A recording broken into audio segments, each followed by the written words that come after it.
Thank you for having me, and thank you, Isaac. Where Isaac left off was talking about the farmers and food safety and a lot of the research that he's doing to help farmers be more productive. Mine is what I'm going to be talking about. What happens once you have grown produce? What are your options and some things that we have to help? You can go to the next slide, please.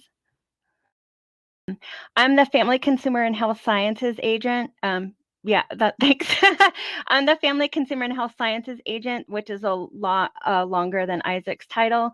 Family Consumer and Health Sciences is a very broad topic, but one of the things we focus is on here in Yavapai County and most of northern Arizona actually is working with food systems, and nutrition. And then I also have a specialize in food safety.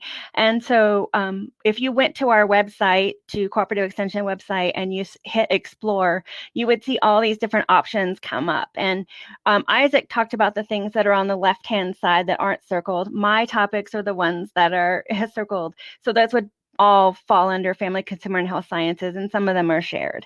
And so I just wanted to mention that especially the top two, and then food and nutrition and health would be a lot of the family, consumer, and health sciences topics that we would be discussing. And when I talk about food safety, and we're talking about anything that happens once the food leaves the farm. Next slide, please. You can go to the next one. Thank you. So currently, in Yavapai County and in some other counties, and we're working to share it statewide, we have some current educational opportunities that might apply to food businesses of a variety of types. We do work really closely with our farmers market in Prescott, who participates in Double Up Food Bucks. So we work with a SNAP Ed program. That's the Supplemental Nutrition Assistance Program. So formerly, you might have known it as food stamps. And I think the first speaker talked about that they also accept SNAP. And one way, and if you talk to Kelly at Pinnacle, you'll find out that they have a Double Up Food Buck. So if your market accepts SNAP, that you can double your benefit, that participants can double their benefits to buy more fruits and vegetables using Double Up Food Bucks. And it's been, I think, an incentive for a lot of markets to participate and start accepting SNAP to allow families who might not usually get to shop at a market because they might feel it's cost prohibitive to actually shop at a farmer's market. So in Yavapai County and many other counties that might have SNAP Ed, which is the nutritional education component for SNAP, we do provide support to farmers markets that would like to participate in SNAP and even help them promote Double Up Food Bucks. So that's one at the bottom bullet there.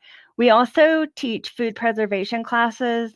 I have a canning class that I haven't quite put on the website yet that I'm offering April 7th. It's for home canning, but still goes over the basics of, so if you wanted to explore a business of making pickles, like what do you even need to know? Because I get questions a lot of times from people who want to start selling jams, jellies, pickles, and understanding just the process of how that works, understanding the science and safety and the techniques for canning. It's an introduction class, but we do offer that, and also talk about other preservation methods such as drying. So if you wanted to create a value-added product and just explore the basics and principles and the safety components, then that would be something that we offer. But we also just offer that for the community. We also offer a certified professional food managers course, which is generally a higher level food safety course. It's all day long, and there's actually an exam.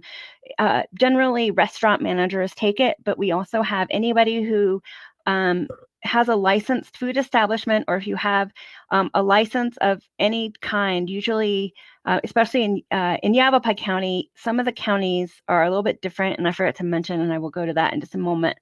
But depending on your county's requirements, that you either have a food handler's card, for example, if you're going to do cottage food, and I'm going to talk about that on the next slide. But and if you have any kind of processing license, or a food establishment license of any kind, then you would need to have someone on staff that's a certified professional food manager. We do that in Yavapai County. Other counties are starting to offer it as well.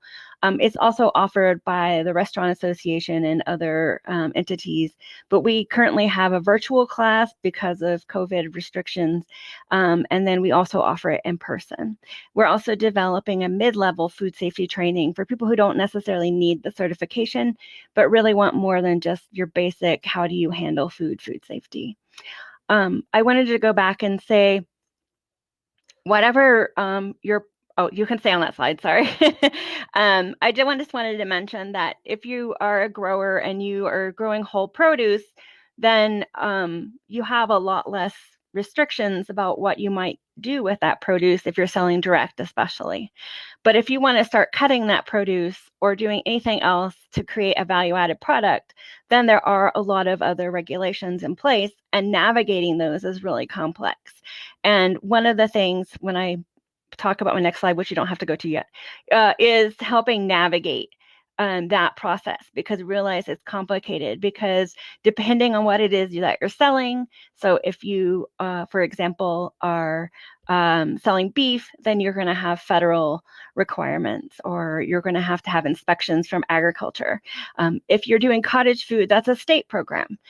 If you have a prepared foods, then you're going to have to look at if you're just even making tamales, or if you're making if you're making pickles, for example, you'll have to have a processing license from your local health department. So it's a really complex system, and we've noticed with people who are even selling direct at farmers markets that they have different requirements placed upon them, and it's very challenging, even for a vendor at a farmers market who is selling whole produce but also pickles, that there's different systems that they have to go through to get those approved. Now you can go to the next slide. Thank you. This looked bigger when I submitted it, but if I'll read it to you. So we're currently, because we realize there is a need, one of the things that we're working on is for people who want to start a small food business locally, that a food costing workshop. In my office, we have a person who is a chef, and she has had experience with costing. How much should you charge for a portion of salsa? We found that a lot of people were making up prices, and we're looking at, like, what is the appropriate price, not only for the cost, and that's including not just the cost of the produce or any of the items that or to grow the produce, but what about food that or any licenses? What about any equipment or any of those things? What about equipment to transport the salsa to the farmer's market or wherever you're selling it? So looking at what is the appropriate cost, and also how do you market that item so that you can maybe get a higher price for it, or so that you can have more of a profit, but also selling it so that it is not too highly costs for your customers. The other one is the Arizona Cottage Food Program. There's been a lot of confusion, and I know that there's speakers that are coming up next, so I don't want to take anything from them. So this is just an overview.